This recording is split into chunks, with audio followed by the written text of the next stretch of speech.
Welcome back to another Bassett 66 Chevelle video here. And previous video here, I was trying to talk about this long water pump conversion I did here. And it's pretty much just about done. I still got to do a couple small things to it. I'm going to pull this fitting back out here and clean it up a little better and get that thread sealer tight and redo that a little bit better than that. And I got to take it and clean this wiring up a little bit better, but ended up splicing to my wire harness here from the alternator because it used to go over here to the alternator where it was originally on the driver's side. So I took and spliced into it and run it underneath my fender back through there and up through that channel right there. And ended up coming down behind this alternator because this is still the old externally regulated alternator. It's only like a 55 to 63 amp alternator, and a lot of times don't go to whatever amp this says on this case here. Okay, this one says, looks like it says 55 amp alternator. It's hard to see it, but it's right there. It's got two 5s and an A, which would be a 55 amp. But a lot of times you can't go by that. I mean, a lot of times it just depends on what they actually, when they rebuild these things, they mismatch stuff. This alternator might not have been all together at one piece originally. They might have taught, 2 or 3 different alternators to build one good one. That's what they do a lot of times. So you can't really go by that per se. You have to get a voltmeter and actually see what the amperage it's actually putting out. But I mean, a lot of times you can't really go by that. I mean, it might be putting 55 amps. It could be putting out 63. It just depends on when they rebuild them. On the different diode and coil windings and all that. A lot of times it's the number of coil windings. I think the more coil windings, the more amps it pulls out. It's something like that. Correct me if I'm wrong, but something like that. But anyway, I got my wiring moved over. See, it ain't no big deal at all. So I got my wiring moved over, and it ain't nothing really to it. Move my heater hoses up just a little bit. This stud right here is a ground. You really don't have to have that because actually it physically grounds to this alternator bracket through here, and it actually grounds through this thread hole inside the accessory hole in the head. So theoretically it's actually grounded through there, but it doesn't hurt to run the wire to it because it had it before when this alternator was on the driver's side. So I just run a wire to it and run it back to the ground side of that voltage regulator, which is right here on the bottom. It's the one right on the bottom. You can see it. There it is. The one right here. There it is. That's your ground. Then the next one up is a hot. And then the white one, I believe, is an ignition wire. And then the blue one is a dummy light wire. Well, it's actually another power wire. So basically all it is, it's the ground. This one on the bottom here is a ground. The black's the ground. The red is the actual hot to the battery. The white one, I believe, goes on the ignition side of the ignition stud on the back of the ignition switch, which is actually what feeds it and gives power to the wire harness, which in return gives power to your headlights and all that and whatnot. And then the other one is actually a dummy light wire. So when you turn the key on something older, it has a generator light that lights on. And once you start the vehicle, it's supposed to go out. So it's basically a dummy wire. But it's really nothing to it to move it over. So I ended up having to splice into my old wire harness and then get longer wires and run it to it.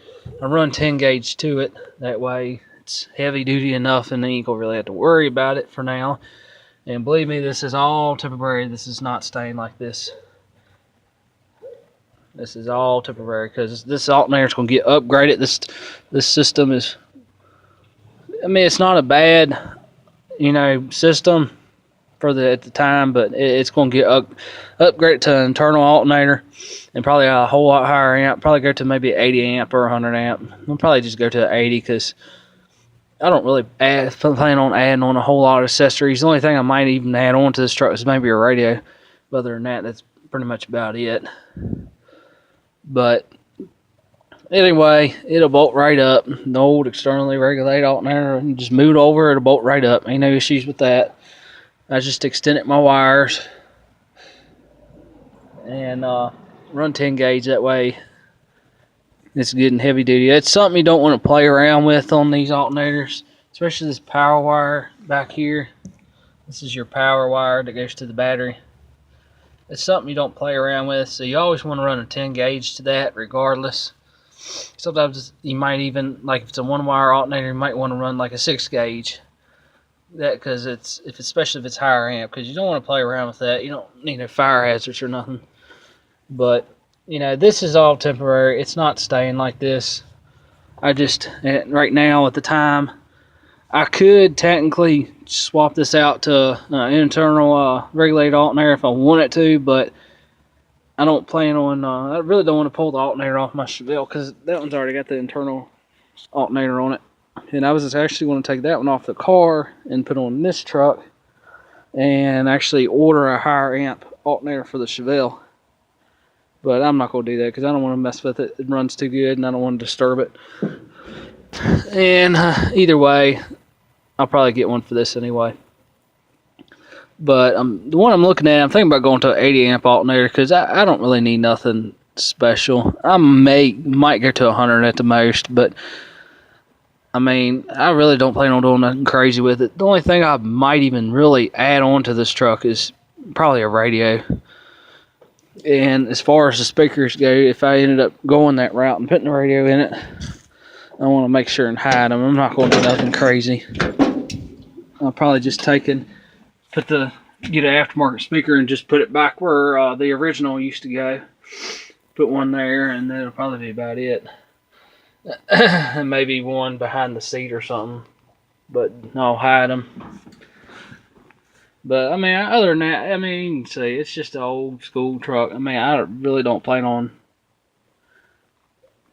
putting nothing crazy on it, other than a radio, and that's about it. Just a regular plain Jane radio that's got, you know, just a decent speaker system. That's all. Nothing crazy. So I'm not spending a bunch of money on a radio that's when it ain't really worth it to me. And that's even if I decide to put a radio in this truck. I might not ever put a radio in it. But I want to, either way, I'm going to at least go to an 80 amp or 100. But it'll at least be an 80 at the least. And that'll probably help it too. It might actually help it run a little bit better because a lot of times I notice when I drive, especially at night, and you're at a dead stop at a red light or something, and headlights like to go dim just a little bit. You can kind of tell. It's not a very high amp alternator at all, but ended up working out pretty good. I mean, it wasn't bad at all. I just moved it over, everything bolted up pretty good. The only other thing is that I wanted to check to see that you got to watch out for is this belt is different. And this belt is off my blue truck that got wrecked. It was actually a pretty new belt at the time. But I don't know if you can read the numbers on it. Nope. But I'll have to get the numbers for that belt for y'all. But I mean, everything worked out really, really good. And the only thing I was kind of concerned about earlier, I was talking about this lower radiator hose, how it looked like it was kinked just a little bit. But I ended up making it work a little bit. I just kind of moved it around enough to, that way it would get the kink out of it. But it worked out pretty good. One way to solve it, I think, would be just to get maybe just a little bit longer hose. But what's happening is it's hitting the top of this frame right here. And that's why it's making it want to kink right in here. But it's not bad now. A lot of it, I got the kink out as best as I could, and now it's really open now. And since been running a little bit, I got the kink out even more. Once temperatures came up, it's kind of, you know, settled a little bit, and kind of where it's going to settle. But it's not too bad now. If they would have had this alternator, not the alternator, but the water pump outlet here angled up just a little bit slightly. That would have helped a little bit. But other than that, I mean, everything worked out pretty good.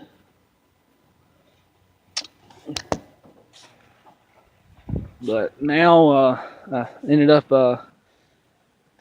just about getting everything back together. I checked it with the voltmeter. It's charging good, so we're good on that. And I think now everything, since it's running good now, I'm going to take in, start looking into getting the power steering stuff. I'm going to swap this manifold out. I'm going to order another one that's just like this one, except it doesn't have this alternator piece cast into it. None of this is cast into it. And I'm going to pull this exhaust manifold off and save it, because it's a good exhaust manifold. There's nothing wrong with it. It's just you want to pull off, save it. That way it doesn't get messed up. And they make a reproduction just like this, but like I said in an older video, is they're not 45 degreed for the downpipe. They're just straight down. And when they're straight down like that, it makes it hard to put the exhaust manifold on, because the way the frame is and everything. See, if it went straight down, it would almost hit that K-member down here, part of the frame. That's why it's got to be 45 degree back for the extra clearance.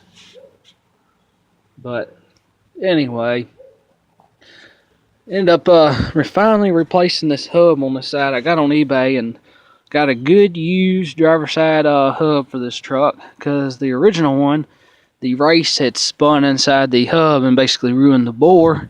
So I had to get a whole new hub for this side, and I'm hoping the passenger side is not like this.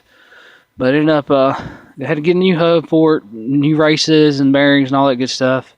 Got everything rebacked